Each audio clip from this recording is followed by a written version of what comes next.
కూడా ఊహించని ఫలితం, కలలో కూడా ఊహించని పతనం వైసీపీ ముందు ఆవిష్కృతమైంది. ఎందుకంటే ఉత్తరాంధ్రలో ఇంకా తమకు తిరుగులేదనుకున్నారు, రాయలసీమ మనదే అనుకున్నారు, కోస్తాలో ఇక మనల్ని మించినోడు లేడు అనుకున్నారు. కానీ ప్రాంతం ఏదైనా సరే మొత్తం క్లీన్ స్వీప్ చేసి పారేసింది తెలుగుదేశం పార్టీ.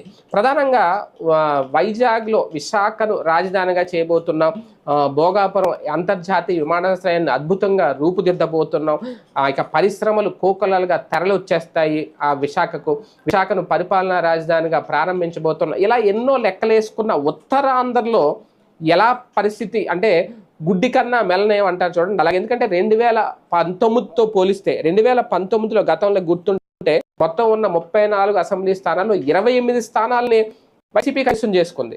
కానీ అలాగే 28 స్థానాలను కైవసం చేసుకున్న వైఎస్ఆర్సీ ఇప్పుడు కేవలం 2 స్థానాలకు పరిమితమైంది.